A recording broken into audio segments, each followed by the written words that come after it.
Ici, à El Biar, tout en haut d'Alger, 10 hommes étaient réunis le 15 mars 62. Ces hommes étaient les enseignants, ils parlaient de cours du soir à ouvrir, d'analphabètes à éduquer, mais c'était le temps où Alger vivait sa pire époque de folie. Un commando d'hommes armés, une rafale de mitraillettes, 6 hommes tombent. Parmi ces 6 morts, un écrivain qui faisait honneur à la fois aux lettres françaises et à son pays, l'Algérie, Mouloud Feraoun, que nous allons retrouver d'ailleurs ici. Il faut dire que Camus était algérien presque au sens physique du mot. Il dit bien que, à propos des événements d'Algérie, il dit « j'ai mal à l'Algérie comme d'autres ont mal aux poumons ». Nous le considérons comme une gloire algérienne. Et le fait pour lui précisément qu'il se soit cantonné dans ce silence, et pour ce qui nous concerne, je crois que c'est une marque de sympathie, sinon plus, pour nous. Mouloud Feraoun est enterré dans le petit cimetière tout au haut de Tizi Hibel, le village où il était né. Vivant ou mort, il est resté fidèle à sa terre kabyle qu'il avait magnifiquement chantée dans son œuvre. Le dernier de ses livres vient de paraître, c'est le journal que Feraoun avait tenu pendant les 6 dernières années de sa vie. C'est Emmanuel Robles, autre écrivain originaire d'Algérie, qui a fait paraître ce journal. Il nous explique comment le manuscrit en est venu entre ses mains. Eh bien, Mouloud Feraoun rédigeait son journal sur des cahiers d'écoliers. Et en décembre, il était venu pour 2 conférences à Saint-Germain-en-Laye. Il m'avait remis la plupart, les 20 premiers cahiers, si vous voulez, de son journal. Et ensuite, il m'avait transmis par la poste les 2 derniers cahiers. Vous dites des cahiers d'écoliers, je crois qu'effectivement, et pour éviter toute surprise, il mélangeait même ces cahiers avec ceux de ses écoliers en classe. Oui, à l'origine, il utilisait des cahiers d'écoliers parce que c'était commode, parce qu'il les avait sous la main. Parce qu'il était un maître d'école. Parce qu'il était un instituteur, bien sûr, mais aussi il les cachait par précaution. Il avait été perquisitionné à 2 ou 3 reprises et il craignait qu'on ne mette la main sur des écrits qui parfois pouvaient présenter pour lui quelques dangers s'ils tombaient entre certaines mains. Vous l'avez connu combien d'années? Je l'ai connu en 1932 à Alger. Nous étions tous les 2 à l'école normale de Bouzaria. Il était un élève très appliqué, très doué, et je me souviens qu'il était d'un caractère si doux et si aimable qu'il vraiment il ne comptait pas d'ennemis, et qu'au lieu d'élire le plus mauvais élève, comme on le faisait par dérision souvent à la fin de l'année dans ses fêtes terminales, on avait choisi d'élire le meilleur camarade. Et c'était lui qui était devenu le meilleur camarade, ce qui avait rempli de confusion, qui a été d'une modestie exquise. Et c'était quel genre d'homme personnellement, vous venez de le définir partiellement par sa gentillesse, mais socialement? Il était très bon et véritablement très lié à cette terre kabyle. Le voyage d'Alger et le séjour d'Alger était pour lui un déracinement, dont il a beaucoup souffert. Il aurait voulu toujours rester c'était chez son lui, milieu, c'était l'atmosphère qu'il aimait, il se trouvait très bien en Kabylie, il l'a toujours regretté. Mouloud Feraoun était merveilleusement sensible à ces récits qui se colportent dans les villages kabyles les jours de marché. Il entendait tout, il notait tout, et à son tour il racontait, ce conteur né.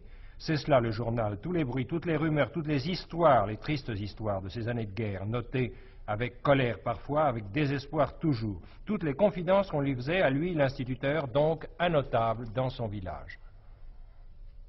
D'une façon générale, qu'est-ce que vous pensez de l'écrivain? Il avait commencé par un livre qui était un livre autobiographique et aussi un documentaire sur la Kabylie. Il racontait pour les Français, non pas pour les Kabyles, il racontait ce qui était la vie de tous les jours dans son pays. Ensuite, il a écrit un roman, mais véritablement un roman, La terre et le sang, bien composé, mais encore une fois, avec peut-être un apport de pittoresque. Dans le 3e roman, Les chemins qui montent, là déjà il a donné sa pleine mesure. À mon avis, il annonçait, c'est pour moi un chef-d'œuvre, Les chemins qui montent, son meilleur roman.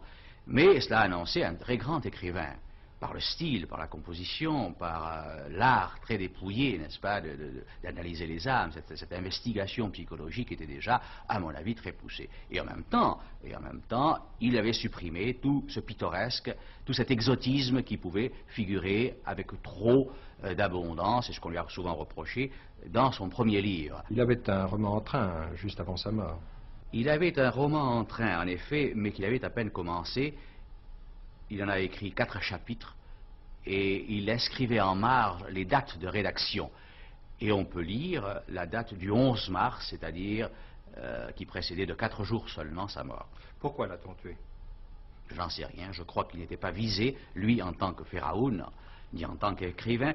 Il a été tué parce que c'était les centres sociaux même. Les centres sociaux, c'était des cours de formation d'adultes, n'est-ce pas? Uniquement. Alors qu'est-ce qu'on leur reprochait?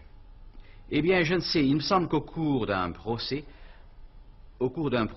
quelqu'un a signalé cette œuvre des centres sociaux comme un nid, c'est l'expression, je la cite, comme un nid d'agitateurs FLN. Et on les a choisis sur une simple liste comme des condamnés de droit commun, n'est-ce pas? Ça a été une chose atroce. Et Pharaon s'est trouvé mêlé à d'autres hommes qui avaient autant de mérite que lui. Je peux citer Max Marchand, Salah Ould Daoudia, qui ont été, au même titre que lui, des martyrs d'une cause généreuse, celle de l'éducation permanente, celle de la générosité, une cause en faveur de tous ceux qui n'ont pas pu accéder à l'instruction et à la culture, c'est-à-dire une promotion sociale éminemment valable. Vous êtes français d'Algérie. Je suis oranais. Vous êtes pied noir. Je suis Vous faites pied noir. partie d'un groupe social avec lequel Pharaon s'est heurté. Pas du tout. Pharaon c'était un homme sans haine, véritablement. Et il avait une très grande sympathie. Il les plaignait, si vous lisez son journal, vous l'avez lu, vous retrouvez tout au long de ces pages une très grande pitié. Ce qu'il dénonçait, c'était cette manière d'accaparer pour soi seul, n'est-ce pas, un pays qui appartenait aussi aux autres. Et il accusait évidemment certaines forces d'argent, etc., qui, selon lui, avaient truqué ce pays. Mais alors, pendant la guerre, l'amitié entre Pharaon et vous, entre Pharaon et d'autres Français d'Algérie, est-ce que ça est devenu plus difficile? Pas du tout. Les liens ont été au contraire très resserrés. Nous souffrions beaucoup, nous étions déchirés par la situation qui était créée. Des hommes tombaient tous les jours et chacun avait choisi son camp. Mais c'était toujours un camarade ou un ami d'enfance ou un voisin ou un ami qui tombait, toujours un être très proche de nous. Et moi j'ai vu tomber autour de moi des tas de gens, et peu importe la position politique qu'ils avaient prise et le choix qu'ils avaient fait, de toute façon il y avait mort d'homme et cela nous touchait énormément. Et si nous étions déchirés, c'est parce que le drame nous touchait au cœur.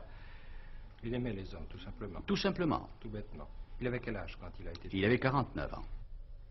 49 ans, une œuvre déjà remarquable et ce journal interrompu par la mort que nous donnent les éditions du Seuil.